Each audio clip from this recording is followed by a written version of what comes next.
Oke, Om J, Om Udin, tadi kita sudah buka ya masing-masing kelengkapannya ya, dan kita saat ini kita akan lihat main toolsnya. Main tools. Ya, tools utamanya ya. Jadi tools utama untuk splicing itu sebenarnya ada 3 ya. Ini yang paling utama ya. Itu adalah unit fusion ya atau splicernya. Kemudian itu adalah cleaver dan berikutnya adalah stripper. Ya. Jadi kita mulai dari stripper ya, Mas Udin ya. Jadi kalau kita lihat dari unit AI9 dari Signal Fire, ya, strippernya ini ya, keren, ya. Jadi secara apa yang kita lihat ini benar-benar kelihatan kokoh ya. Secara material. Ya, secara fungsi ini multifungsi ya. Jadi selain sebagai strippingnya juga ada fungsi untuk apa? Membersihkan core-nya ya, sisa claddingnya ya. Jadi ini cukup menarik lah. Tapi di sisi lain ya, ini hanya berfungsi untuk core aja ya ini ya. Enggak, Pak Eno. Itu sebenarnya dia memiliki lubang yang banyak kan. Ini bisa digunakan untuk messenger, sling juga itu. Gitu ya. Iya. Tapi saya sih menurut saya nggak recommended. Nggak recommended. Tapi kalau lihat dari ini ya, lubangnya ini sebenarnya bisa untuk motong tub. Ya, kalau ya, bisa untuk buka tub ya. Menarik ini. Tapi kalau kita lihat dari sisi SZ9 ya, kita punya 2 stripper ya. Jadi bisa untuk stripping core ya, dan juga untuk drop core ya. Jadi mungkin di sini pembeda dari sisi stripper. Ya, stripper. Kemudian dari sisi cleaver, ya.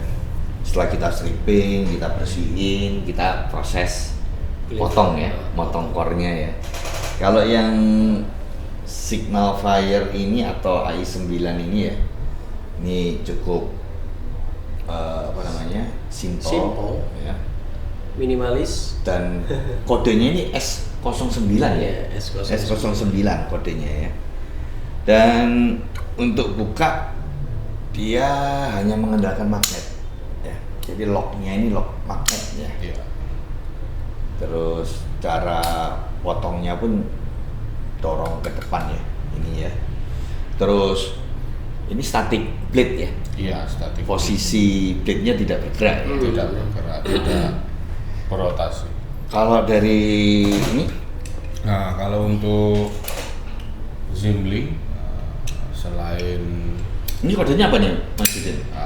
Untuk kodenya Z9. Jadi untuk kode cleaver ya? Kode cleavernya Z9. Selain locknya yang dari handle ini juga sebetulnya juga sama magnet, cuman ada locknya ya? double berarti Pak. Ya, double. Variasi magnet sama handle. Terus untuk potongnya dorong juga ya? Ya, sama untuk potongnya sistem dorong juga. Tapi ini auto rotate. Blade-nya auto rotate ya. Iya. Yang menjadi concern utama pembeda mungkin di sini. Om Jay, untuk cleavernya ini ya di Zimling ya, ini apa terjual terpisah? Bisa kita beli terpisah? Oke, jadi kalau cleavernya ini akan terjual terpisah Pak Eno. Bisa ya? Iya, kita sudah menyediakan untuk stoknya nanti. Oh gitu ya. Iya. Sedangkan untuk strippernya ini, untuk stripper dari Nah, kalau strippernya ini masih belum ya, ini masih paket dengan masih unit paket dengan unit splicing-nya. Kalau ini nanti akan terpisah. Tools sebenarnya kita akan menyediakan toolsnya Pak Eno, cuman kita belum range lagi sih untuk yang mirip sekali dengan bawaan pabriknya untuk toolsnya ya. Tapi kalau untuk cleaver ini nanti akan terjual terpisah. Untuk yang Zimling ya. Simlink. Oke. Jadi ini jadi option juga ya. Betul. untuk kawan-kawan Mas Bro, Mas Boy yang ada di sana ya. Jadi kalau mau upgrade cleaver Betul. yang bisa mempunyai kemampuan Auto auto rotate, rotate ya, iya. nanti bisa beli terpisah ya. Betul. Dengan kode apa? Om udah Z9. cleaver Zimling Iya. Fiber Cleaver Z9. Fiber cleaver Z9.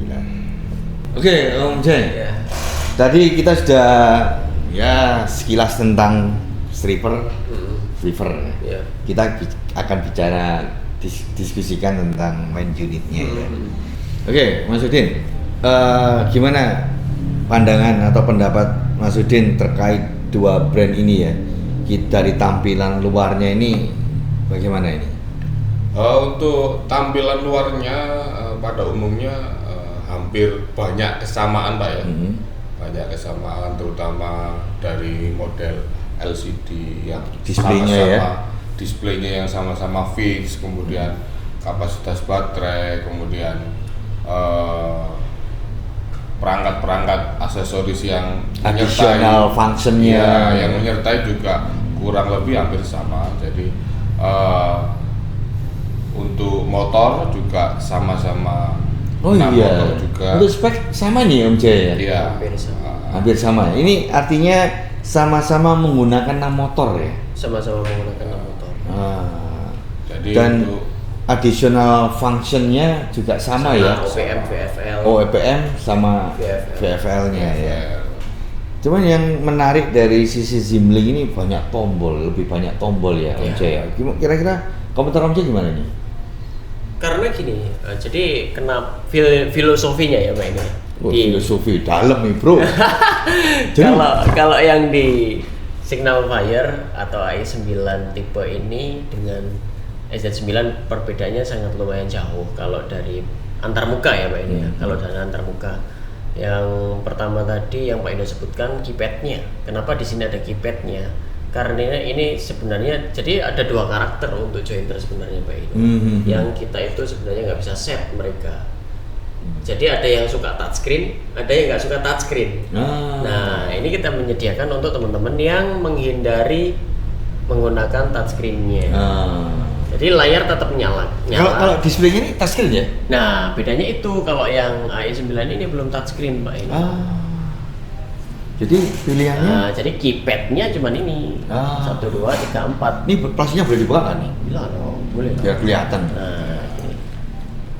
Oke, sip. Bisa. Nah, ini keypadnya di sini. Kalau yang Zimling lebih banyak dan di atas, Pak. Jadi memang benar sih Om Jay ya. Kita di lapangan itu kadang-kadang situasi itu cukup membutuhkan kepastian proses. Betul. Kalau kita pakai touchscreen ini rasanya nggak mantap, iya, gitu kan? Pak Eno. Yang mantap itu kalau ceklek, ya kan? Biasanya di siang hari kalau kita menggunakan touchscreen layarnya nggak begitu tampil, tombolnya ini loh. Tapi kalau terus kemudian dimensi tangan orang beda-beda Pak Eno. Oh iya. Kalau tangannya besar-besar mau touchscreen susah, makanya opsinya adalah menggunakan keypad. Nah, ini kayak shortcut gitu ya? Betul. Ya. Bisa kayak shortcut gitu ya? Tapi ada yang cukup menarik lagi adalah di Zimling ini ada USB-nya ya? USB-nya, betul. Jadi bisa untuk ambil data, Betul. terus bisa untuk lampu LED ya. Kalau di sini ambil datanya gimana nih? Nah, ini kalau dari i9 ini jadi pengoperasian eksternalnya atau selain operasional utama atau fusion itu menggunakan aplikasi Pak. Ada Jadi aplikasi. semua pengelolaan unit itu dari splicer selain fungsi utama loh ya. Iya. Selain fungsi utamanya adalah fusion dan heater atau OPM dan VFL juga. Jadi ada 4 fungsi. Tapi kalau selain itu bisa dikelola melalui aplikasi Signal Fire-nya. Aplikasinya ini kita dapatnya dari mana nih? Nah, itu bisa diinstal gratis melalui App Store atau Play Store. Terus connect-nya ke sini gimana? Connect-nya melalui Bluetooth. Oh iya, ada Bluetooth-nya di sini ya? Bluetooth-nya. Untuk konfigurasi antar aplikasi. Jadi kita ngambil datanya harus pakai aplikasi, Betul. terus transfer komunikasinya pakai Bluetooth ya. Pakai Bluetooth. Kalau di Zimlink, Nah, kalau Zimlink ini semua pengelolaannya menggunakan unitnya langsung atau berada di unitnya langsung, kecuali untuk pengambilan data harus menggunakan pihak kedua itu tadi atau USB. Flash tapi disk artinya tidak perlu kita install aplikasi ya di sini ya. Tidak perlu aplikasi. Artinya kita colin USB-nya di sini, terus kita transfer gitu aja ya. Iya, benar. Lebih praktis ya untuk Ya. reportingnya ya. Menarik. Kalau dari sisi baterai sama ya Mas Udin ya. Baterai sama. Cuman dari sisi Zimlink ini untuk indikator baterai independen ya di baterainya ya. Iya. Jadi indikator baterainya itu sama juga ya, di Signalfire juga ada indikator baterainya. Cuman yang membedakan adalah dual charger yang ada di Signalfire dan single charger yang ada di Zimlink. Artinya kalau di sini, wah baterai saya hilang, ini masih bisa digunakan langsung direct power ya. Menggunakan direct power. Gitu ya. Terus kalau misalkan untuk baterai ini, Om Jaya, apakah baterai untuk AI9 ini bisa kita beli terpisah? Bisa. Jadi Bisa ya? kedua splicer ini bisa misalkan ada kebutuhan baterai. Jadi ada 3 unit sebenarnya Pak Ino untuk kelengkapan yang dijual terpisah. Untuk splicer yang beli di kita atau produk kita itu baterai, adaptor sama elektroda. Jadi ketiga unit ini bisa dibeli terpisah di kita. Gitu ya. Tapi di Zimlink ada tambah lagi ya, cleaver ya. Betul. Cleaver ada unit terpisah, terjual terpisahnya nanti. Gitu ya. Ya. Menarik ini. Jadi secara umum ini hanya masalah kebiasaan Betul. ya akhirnya. Sebenarnya itu sih Pak Ino. Kalau secara apa yang kita lihat ini kan hanya masalah kebiasaan kita, lebih nyaman pakai AI9 atau pakai SZ9 gitu ya. Atau mau improve ke SZ9. Gitu ya. Tapi dari sisi karakteristik ya, splicer ya Mas Udin ya. Ini gimana untuk karakteristiknya AI9 sama SZ9 ini? Secara umum hampir sama, karena sama-sama menggunakan motor. Jadi dari karakteristik fusion, kecepatan, kurang lebih hampir sama. Tinggal kita tentukan pilihan, mau menggunakan Signalfire atau lebih improve ke Zimlink. Gitu Jadi saya lihat hampir sama. Tapi misalkan ya, kayak saya pengguna AI9 nih, mungkin ya, Mas Udin. Terus saya mau pakai SZ9. Kira-kira effort saya sebagai pengguna baru SZ9 itu banyak nggak apa yang harus saya rubah? Justru lebih simple karena dari beberapa fitur yang mau kita akses itu kita bisa langsung direct di unitnya. Tanpa kita ada perlu tambahan adisional gadget, kemudian mungkin koneksi yang lain. Jadi di saat kita membutuhkan improve kecepatan untuk maintain dan lain-lain, kita bisa tanpa cari HP kita atau mungkin ada kendala di gadget kita, jadi bisa kita langsung improve speed terkait. Artinya lebih function. independen di SZ9 ya, secara sistemnya ya, lebih mandiri ya. Oke. Kalau dilihat dari fisik nih ya, antara AI9 sama SZ9 nih ya, ini yang menarik ini adalah apa ya, ruang inti. Kelihatannya ruang intinya SZ9 ini lebih gede ya daripada SZ9 ya. Itu bisa di kalau kita buka Pak Ino sebenarnya luas Simlink daripada Signal 5 kan dibuka lah ya. Tapi kalau dari luarnya aja itu covernya lebih besar dia. Dia covernya di luar ruangan inti. Jadi kalau kita ibaratkan rumah, kanopinya besar Pak. Tapi kalau ini langsung rumahnya. Kalau ini benar-benar langsung dimensi rumahnya. Kalau ini ada dimensi ada itu tadi apa kanopinya jadi kelihatan besar. Sebenarnya lebih besaran ini Pak. Lebih luas. Terus kalau kita lihat ya mekanisme di dalam ruang inti ya, kita mulai dari klem ya. Yes. Kelihatannya ada yang berbeda ya antara klemnya SZ9 ya, SZ9 ini sama AI9 ya. Kalau di sini warnanya enak ini kalau dilihat ya. Ya. Jadi ada apa namanya? Kombinasi warna ya. Kombinasinya cerah. Tapi kalau di sini kan gelap. Yes. Memang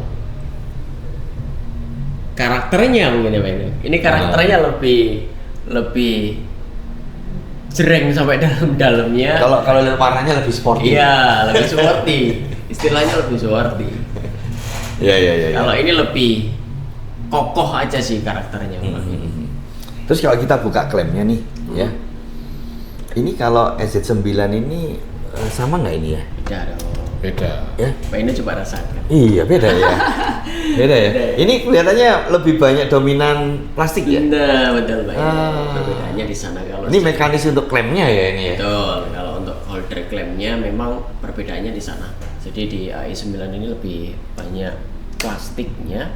Kalau yang di SZ9 ini lebih banyak metal. Lebih kokoh ya. Betul. Artinya kalau Om Udin melakukan pengalaman Udin melakukan splicing di AI9 sama SZ9 untuk pegangan klem core di AI9 sama SZ9 gimana? Untuk dari jenis bahan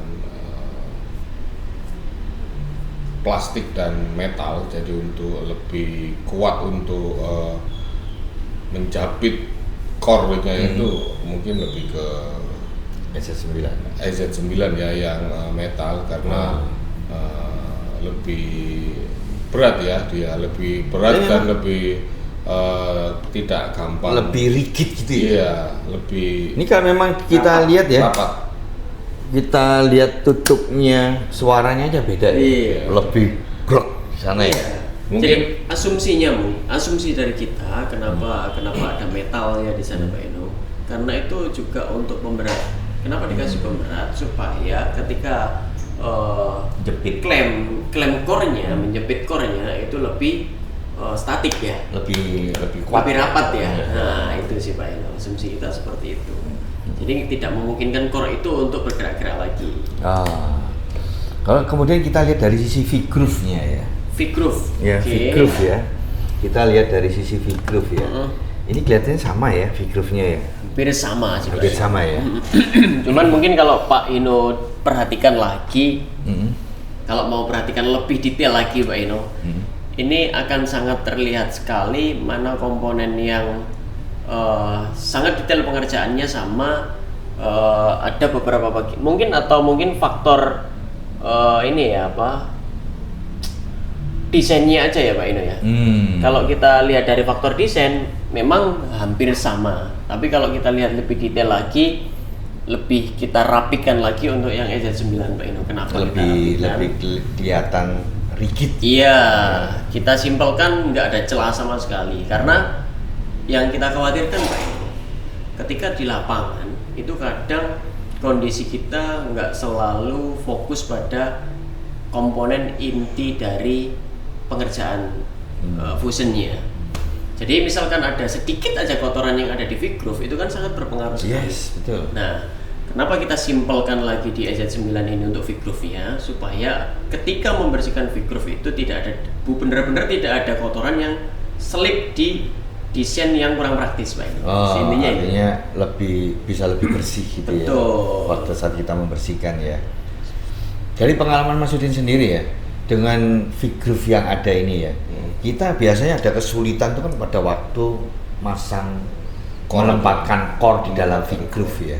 Ini lebih enjoy yang mana? Lebih gampang yang mana? Dari segi peletakan core mungkin kurang lebih hampir sama, tetapi yang menjadi pembeda ketika kita menutup klemnya. Jadi tingkat kerapatannya kalau metal ini lebih presisi, lebih rapat gitu. Jadi lebih apa ya, tahan, lebih kuat lah ya.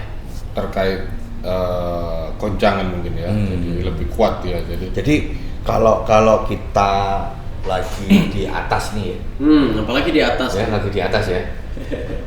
Klem ini pegangan core ini harus benar-benar rapat ya. Rapat. Dan harus harus responsif kan Pak Hino. Ketika plastik dengan metal yang ringan dengan yang berat, responsifnya ketika dibuka tutup itu pasti beda Pak Hino. Ketika ini kita sentuh sedikit aja nggak mau dia, tapi ketika ada metalnya kita sentuh sedikit aja dia akan nutup. Tapi kalau ini nggak bisa balik ya. Tapi kalau ini kan nggak sampai seperti itu. Nah, asumsi pemberat itu sebenarnya Pak Hino. Harus dekat gini baru mau dia. Kalau 3/4 gitu baru mau.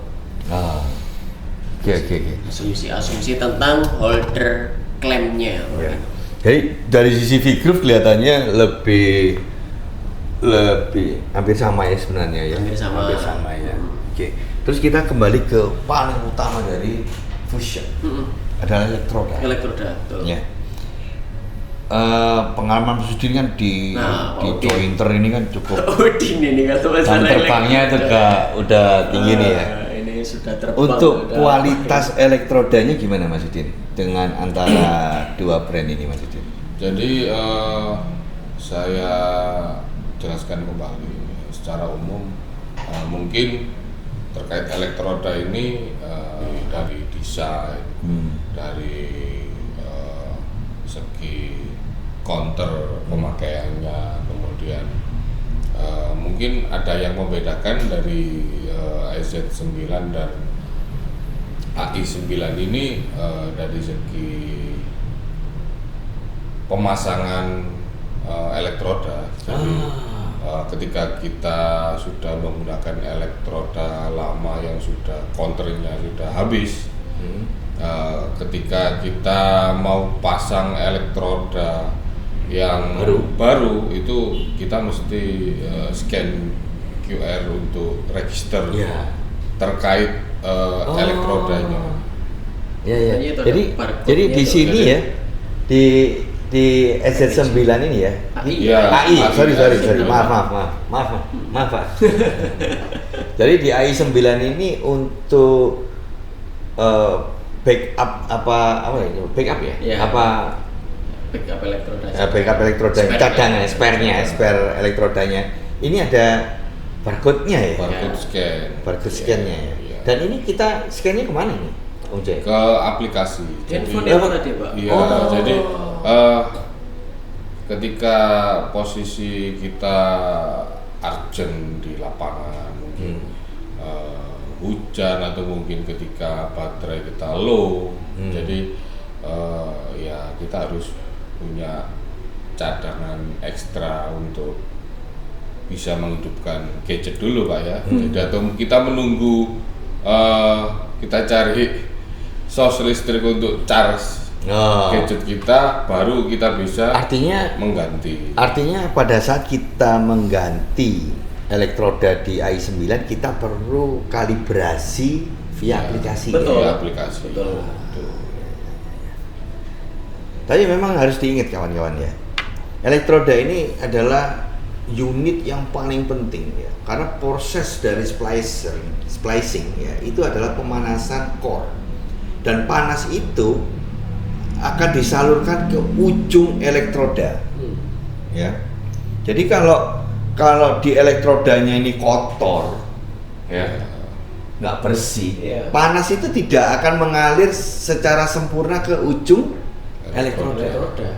Betul Pak. Jadi kita memang perlu perawatan di sana. Betul, itu yang harus diperhatikan betul-betul, masalah kebersihan itu, bersihan di sterilitas lah, sterilitas bahasanya susah ya, sterilitas.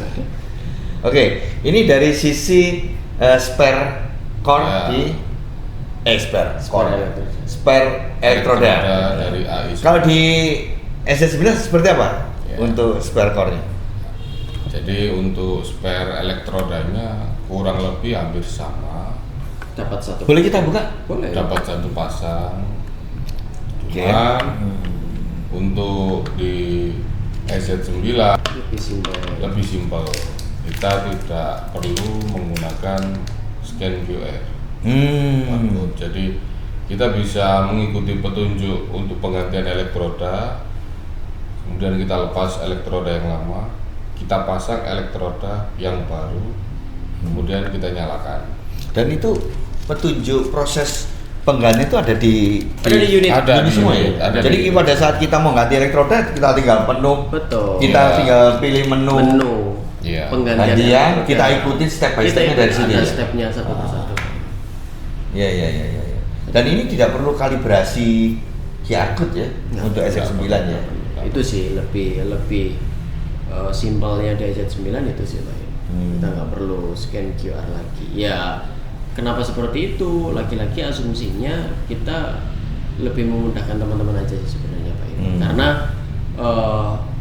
belum tentu kadang itu teman-teman di lapangan mendapatkan akses untuk aplikasi connect ke splicernya, ke unitnya Pak Inu. Karena balik lagi ini masalah produk presisi gitu loh. Kalau semua dikasih akses untuk mengelola unitnya itu sangat berbahaya loh Pak Inu. Tapi kebanyakan kita ngomong Bluetooth ya di AI9 ya. Ini Bluetoothnya versi berapa ya? Saat ini Versi Iya. 3. Tiga ya, Versi yang terbaru. 3. Yang terbaru ada versi 5. Oh, yang terbaru versi 5. Iya. Tapi kalau ini versi 3 Versi ya? 3. versi 3. Ya. Jadi untuk unit dua splicer ini masing-masing juga punya apa?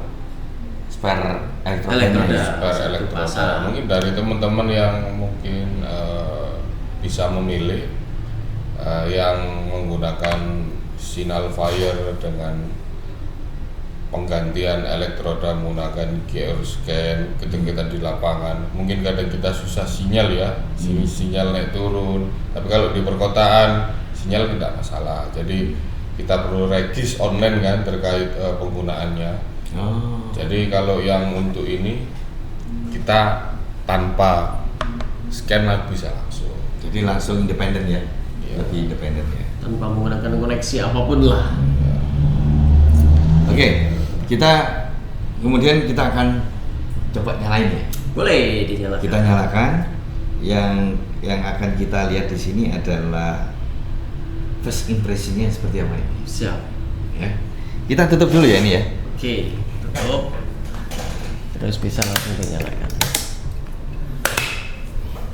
Bapak dinyalakan. Bang Udin. Bang Udin yang menyalakan Pak. Oke. Yang ini Mas.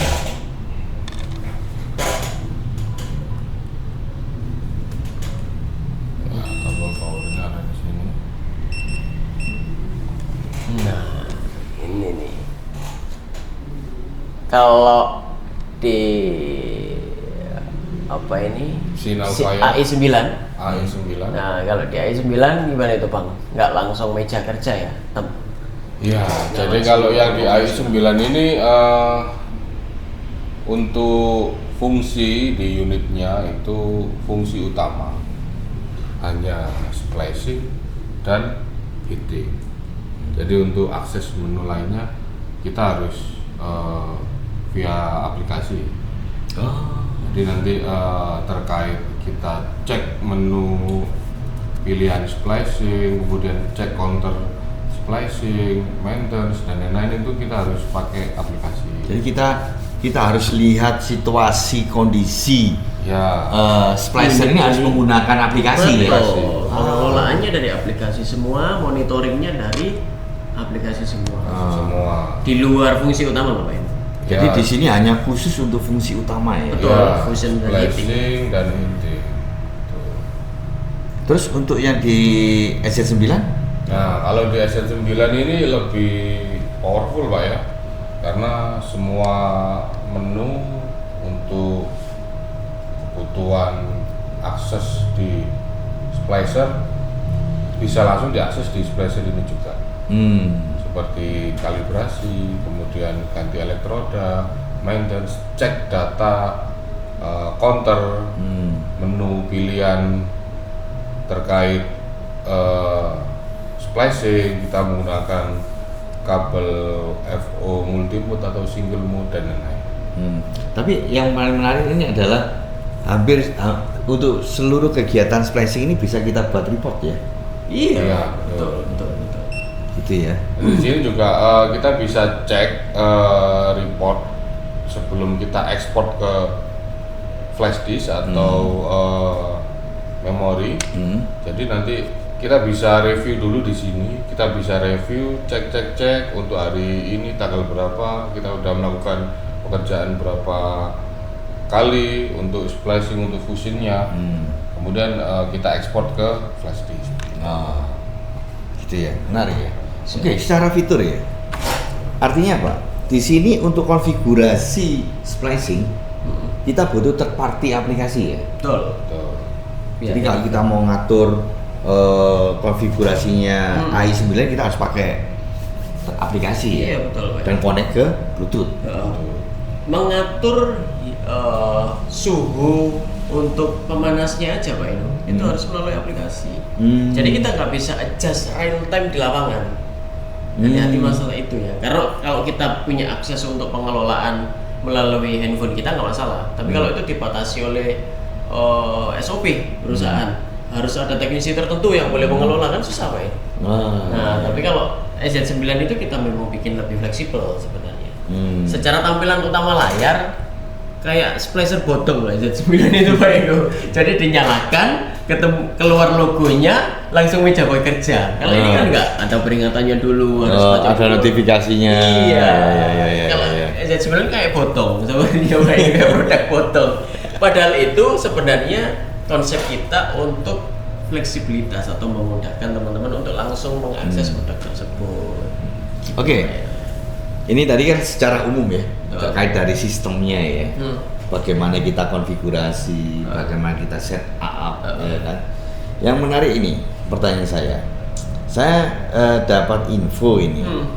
Pada saat kita membeli SZ9, counter itu tidak nol ya katanya ya. Betul. Kalau di Signalfire AI9 gimana? Gak tahu ya kalau Signalfire. Ya, jadi ini juga poin untuk pembeda dari salah satu produk ini. Jadi Signalfire itu memang dari kita beli baru unboxing itu Langsung ketika kita coba atau kita trial, counter langsung jalan. Langsung start. Argo counternya langsung. Iya. Jadi langsung jalan. counternya ini dari nol ya? Iya, nggak bisa. Jadi kalau Kita kalau ngetes orang otomatis counternya jalan ya. ingin coba harus beli. Iya. Kecuali kita menyisihkan uang untuk membeli unit yang memang untuk dicoba-coba atau untuk trial tes gitu. Jadi yang untuk Signalfire seperti itu. Kemudian kalau di SZ9 ini ada fitur yang unik ya, yang mungkin belum diadopsi sama beberapa brand splicer lain ya. Jadi di sini ada masa trial untuk counternya. Jadi ketika kita beli baru, kita bisa coba maksimal 15 kali. Jadi unit baru ini counternya tidak akan naik ketika kita belum mencoba sampai 15 kali. Artinya gini ya, argonya counter ya, itu pada saat kita unboxing itu minus 15 gitu ya? Betul. Ada pre-argo berarti. Pre-argo ya? Kalau Free argo. Ya. Ada pre-argo. Tapi di saat itu masih belum menyentuh ke counter 0. Betul. SZ9 ini nggak bisa dikonfig kan? Nggak bisa. Nggak bisa di setup. Kata Pak Inu tadi ya, nggak bisa di setup Pak Inu. Jadi ada beberapa menu yang memang kita desain itu untuk parameter produk ini sudah terpakai lebih dari trial yang kita sediakan atau enggak. Gitu Pak Eno. Jadi kalau trial itu belum habis atau masih dalam masa trial counter, itu ada beberapa setup yang tidak bisa kita akses. Salah satunya ini Pak Eno, kalender. Jam, tanggal ya. Itu nggak bisa, jam, tanggal itu nggak bisa. Tapi kalau sudah argonya 0, baru bisa. Jadi kalau anggap sudah segelnya dibuka, itu baru bisa di-setup. Ya. Argonya jalan berarti. Ya. Jadi ini pilihan ya kawan-kawan ya. Jadi memang masing-masing produk ini punya kelebihan ya, punya ciri khas ya. Dan kembali lagi ini hanya masalah confidence kawan-kawan sebagai jointer kemana gitu, lebih nyaman kemana ya, gitu ya Mas Udin? Iya betul. Jadi bagi teman-teman di lapangan yang memang sudah terlanjur suka dengan signal fire ya tidak apa-apa. Kemudian yang ingin improve ke SZ9 silakan. Jadi memang dari segi desain berbeda, dari segi warna berbeda, tetapi yang perlu dipahami Splasher kedua ini sama-sama 6 motor. Jadi teman-teman silakan memilih sesuai dengan kebutuhan. Ya, jadi di sini nanti mungkin ada semacam perbedaan ya dari beberapa fitur dan aksesoris ya yang membuat ya mungkin bisa dipertimbangkan. Gitu. Oke, pada saat kita akan fusion, ya, karena kita bicara fitur fusion ya kan. Kalau di SZ9 sama i9, apakah ada perbedaan? Nah ini fusion ya. Misalkan gini, Gimana? saya pernah mendengar, ini saya pernah mendengar di SZ9 ini ada kemampuan untuk deteksi core single mode atau multi mode. Apa benar begitu, Om Jaya? Ya benar. Kalau di Splicer Simlink Pak Eno, itu ada apa ya berarti sensor tersebut. Jadi di sistem SZ9 ini ada sensor yang mendeteksi tipe atau jenis core-nya tersebut Pak Eno. Dalam arti single mode atau multi mode ya, bukan tipe core yang G65 atau G657. Nah, itu di SZ9 ada fitur tersebut. Tapi kalau di Signal Fire kan ada kayaknya Bang ya. Jadi kalau di Signal Fire ini kita harus milih menunya dulu.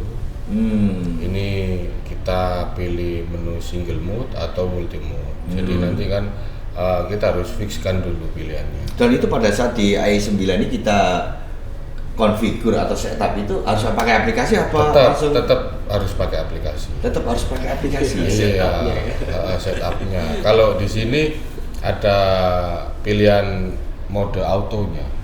Jadi mode auto ini nanti akan otomatis identify berdasarkan ukuran core tersebut, ukuran berapa mikron, nanti akan ada keterangannya ini single mode atau multi mode, karena yang membedakannya adalah ukuran mikron, ukuran diameter core-nya. Jadi di sini sudah ada fitur auto yang bisa identify ini single mode atau multi mode.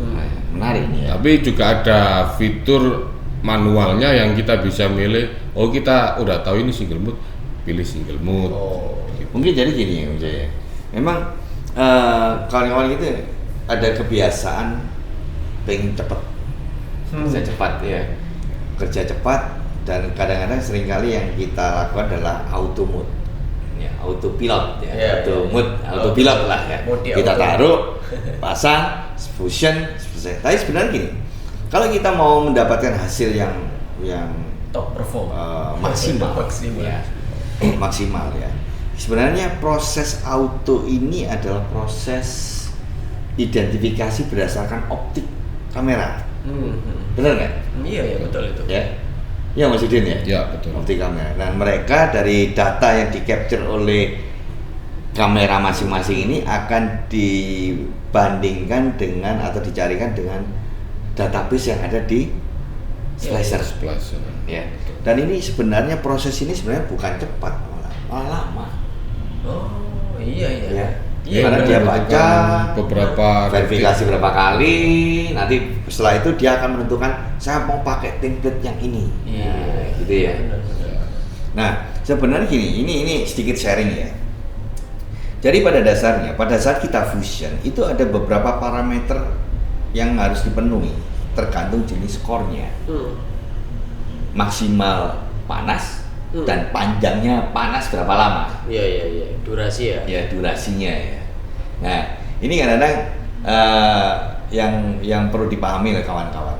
Ya. Nah, seandainya kalau kita sudah tahu jenis core-nya, akan lebih cepat kalau kita set up dulu ya. Iya. Betul. Kita jangan pakai manual, auto. Iya. Ya. Kita set up dulu di splicernya. Iya. Dan yang menarik lagi adalah kalau di SZ9 yang saya tahu adalah dia punya template untuk single mode itu ada beberapa template sesuai dengan standar ITUT ya. Iya betul. Nah, salah satunya adalah standar untuk G652D dan G657. Betul. Ya. Jadi kenapa berbeda? Ini meskipun sama-sama single mode, tetapi kualitas material core ini kan berbeda ya. Betul. Kekuatannya, kekerasannya core antara G652D sama G657 kan lebih makanya gede. Dibedakan tipenya karena itu mungkin. Iya. Ya. Karena artinya apa? Pada saat kita menggunakan tipe G652D, kita butuh panas yang tinggi dan durasi yang panjang. Betul. Ya kan? Karena fusion ini meleburkan dua optik ini biar maksimal. Menyesuaikan kebutuhan menyesuaikan dengan standar core-nya. Oh iya, standar core. Materialnya. Standar material. Dan kalau G657 kan dia lebih lentur, ya kan? Artinya lebih lunak, panasnya nggak terlalu tinggi dan durasinya pendek. Lebih pendek. Nah, itu. Jadi itu yang perlu dipahami. Nah, untuk SZ9 ini template-nya lumayan lengkap ya. Untuk single mode-nya ya. Yang seperti Pak Endo sampaikan tadi, template-nya itu bukan template ngawur gitu. Itu sesuai standar ITUT yang sudah disiapkan. Tapi kalau di AI9 ini belum. Kalau AI9 saya belum. Iya, kalau di AI9 sudah ada, cuman lebih terbatas. Optionnya lebih terbatas, jadi ya sesuai kebutuhan. Jadi teman-teman bisa menyesuaikan lah untuk kebutuhan yang biasa dipakai di lapangan, tipe kabelnya single mode jenisnya apa. Jadi nanti bisa dicek melalui menu yang diakses di aplikasi. Tapi kembali lagi ya, kalau kita mau set up AI9 kita butuh aplikasi. Iya. Tapi kalau di SZ9 ini benar-benar independen ya. Semua sistem ada di unit ya, dan bisa dieksekusi secara langsung ya, direct ya. Real time ya. Oke. Terus ada satu fitur dari splicer itu yang mungkin terabaikan, Om Jai, Mas Udin. Itu adalah tension test. Apakah di i9 sama SZ9 ada function tension test? Jadi di setiap splicer untuk yang sekarang kebanyakan sudah ada function testnya. Cuman ada yang otomatis, ada yang memang harus kita aktifkan dahulu, atau kita bisa memang sengaja nggak diaktifkan, atau memang harus kita aktifkan. Tapi lebih amannya, lebih baiknya itu harus kita aktifkan. Karena apa? Itu akan menjadi semacam parameter kualitas. Jadi sebelum kita menggunakan core yang sudah difusionin tadi, sudah diuji oleh unit mesinnya. Jadi setelah diffusion kemudian ada tension test. Jadi kalau ini bisa lolos berarti fusionnya berkualitas, core-nya juga untuk deliver data maksimal, dan satu lagi loss-nya juga harus diperhatikan. Oke. Jadi yang perlu dipahami oleh kawan-kawan ya, tension test itu memang sekarang sudah menjadi standar untuk di splicer. Apa sih tension test? Tension test itu adalah pengujian setelah fusion, setelah core ini tersambung, ya, akan dilakukan pengujian peregangan. Jadi core ini ditarik ke kiri dan ke kanan. Jadi biasakan pada saat setelah kita melakukan fusion, jangan buru-buru dibuka klemnya, ya. Dan core-nya jangan buru-buru dibuka ini, tutup klemnya, tutup ruang intinya apa ya? Karena ada notif di layarnya ketika peregangan itu terjadi. Jadi ini akan menjadi parameter kualitas fusionnya. QC-nya ya, quality control dari fusionnya. Ya. Ini yang menarik di splicer saat ini, sudah hampir semua ada tension testnya. Nah, kelebihannya lagi di SZ9 adalah karena dia sudah punya template untuk masing-masing standar ITUT-nya. Tension testnya pun pasti setiap standar akan berbeda. Iya kan? Sesuai dengan profil core apa yang disambung. Ya, sesuai dengan standar ITUT Iya. Gitu. Tapi kalau di sini setahu saya pilihannya cuma single mode ya. Iya. Loh, kalau itu Bang? Terbatas. Jadi ada multi mode, ada single mode. Tapi detail dari single mode-nya ada nggak? Detail single mode ada, cuman terbatas. Nah, nggak bedanya di terlalu situ banyak. ya. Parameternya lebih banyak SZ9. Jadi di single mode itu ketika kita edit, di situ kan ada parameter lagi. Ya, single ya. mode yang apa ini? Yang core-nya berapa diameternya, yang ada banyak lah. Mungkin bedanya di situ ya. Artinya kita bisa ngisi template sendiri ya di sini ya? Ya, sama-sama bisa ngisi template sendiri. Cuma parameternya yang ini lebih terbatas kalau yang i9. Gitu ya. Ini banyak. Nah, ini banyak ya, sudah jadi ya. Iya. Tapi misalkan di SZ9 saya mau custom profile untuk core, itu bisa ya? Bisa. Artinya kalau saya sudah punya standar yang saya parameter standar yang saya punya, saya ngisi sendiri bisa ya? Bisa disesuaikan. Tapi kalau ini juga bisa? Bisa. Tapi lewat aplikasi? Lewat aplikasi dan lebih terbatas. Nanti harusnya Pak Inu nanti kalau ada video selanjutnya bisa ditampilkan itu. Oke. Parameter yang ada di dalam splicer. Ya kawan. Jadi memang menarik di sini adalah dua unit ini punya karakteristik masing-masing ya. Jadi kembali lagi kawan-kawan Mas Bro, Mas Boy di sana nyaman pakai yang mana ya. Tapi kembali lagi ya, untuk mendapatkan transmisi optik yang baik ya, kita harus mendapatkan sambungan splicing atau fusion, hasil fusion dari core itu sempurna. Ya, Betul. Jadi dari kesempurnaan itu yang harus dipahami oleh kawan-kawan Mas Boy, Mas Bro adalah pekerjaan fiber optic fusion splicing itu adalah presisi. Ya. Pekerjaan presisi ya. Jadi semakin kita meningkatkan kualitas proses kita dalam jointing atau splicing, itu akan meningkatkan kualitas presisi dari fusion. Gitu ya Mas? Betul. Om Jay ya. Terus ada tambahan lagi nggak untuk ini splicer AI9 sama SZ9? Harga? Kalau harga relatif sih hampir sama. Hampir sama ya. 11-12 lah, nggak selisih banyak. Oke, dari Om Jay sebagai penanggung jawab. Untung nggak salah ngomong ini. PM. Apa? Tools dan aksesoris sama splicer. Ya. Ya. Gimana tentang after sales-nya? Nah, kalau after sales ini yang beda Pak Eno, karena Zimlink ini produksi kita sendiri ya. Jadi teman-teman kalau masalah after sales yang pasti Zimling lebih unggul Pak Eno.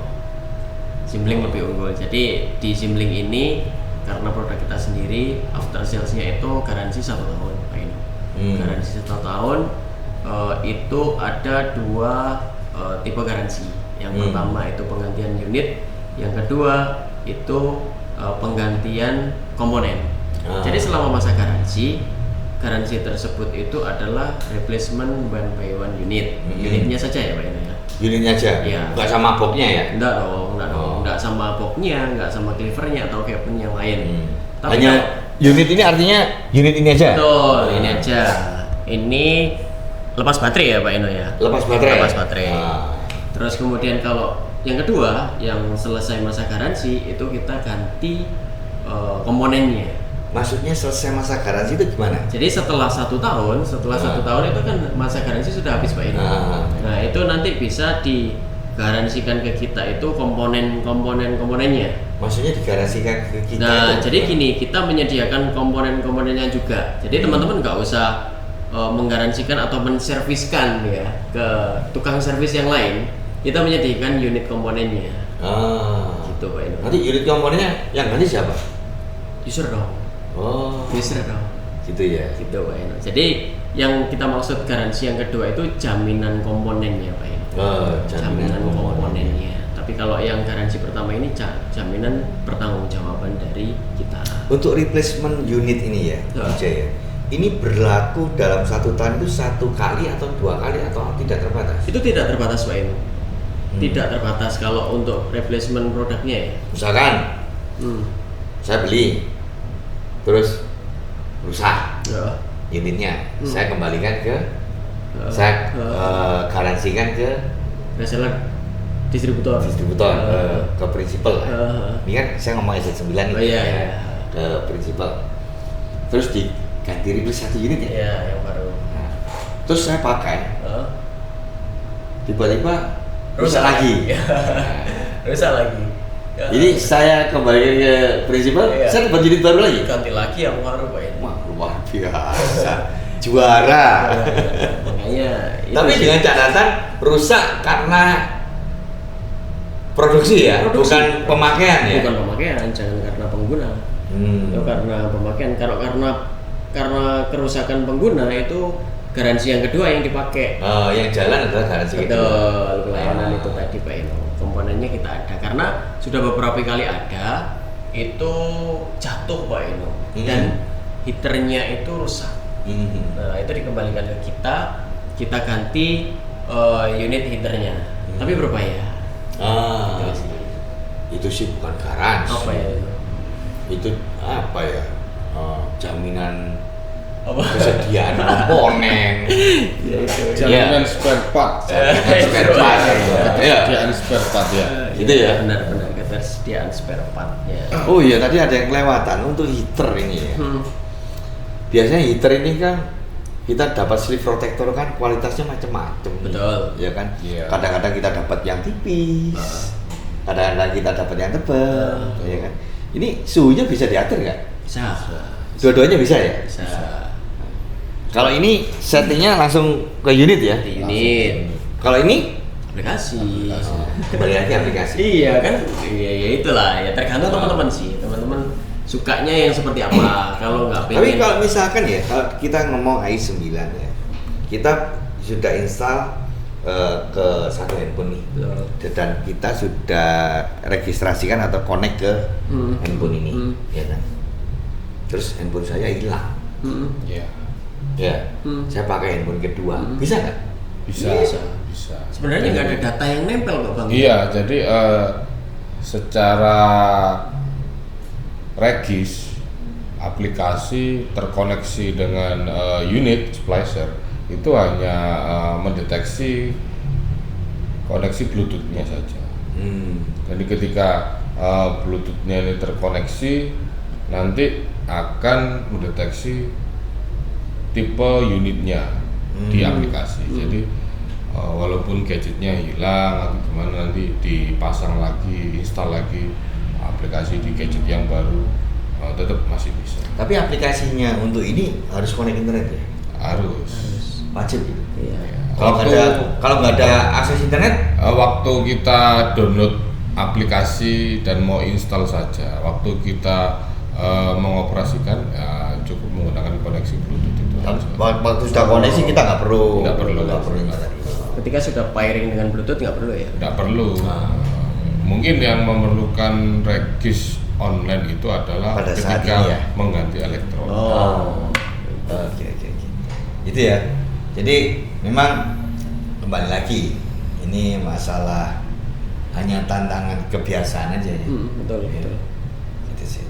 Ada tambahan lagi maksudnya untuk 2 unit splicer ini yang perlu kawan-kawan tahu? Cukup. Jadi untuk selera kembali ke kawan-kawan lagi mau menggunakan Signal Fire atau SZ9 yang sudah terlanjur suka Signal Fire tidak apa-apa, yang kepingin improve ke SZ9 boleh banget. Boleh banget ya. Boleh banget. Boleh banget. Dari Om Jen ada pesan-pesan ke kawan-kawan sebagai penanggung jawab atau PM-nya dari Citra Jaya. Itu sih ya, kalau menurut saya Pak Eno, pesannya kalau untuk perangkat-perangkat yang tentang kepresisian itu ya itu tadi, diperhatikan untuk kebersihannya, diperhatikan untuk perawatannya, itu sangat penting. Itu sih, jadi keawetan produk itu bukan hanya karena bagaimana cara membawanya, tapi merawatnya seperti apa. Itu sih kan, gowoy hati-hati, tapi tidak full perawatan ya sama saja Pak Eno. Menjaga kebersihan luarnya kinclong, elektrodanya nggak pernah dibersihin ya sama aja Pak Eno. Itu pesan saya itu sih. Jadi kawan-kawan Agro Mas Boy, kawan-kawan lintas buana, ini kita sudah di ujung dari pengulasan ya. Betul. Jadi dari Mas Udin sudah menyampaikan pesan-pesannya, Om Jai juga sudah menyampaikan pesannya juga. Kita bertiga mengucapkan thank you. Terima kasih Pak Eno. Matur nuwun Mas Udin. Terima kasih Pak Udin. Sampai ketemu lagi. Sampai ketemu di video selanjutnya.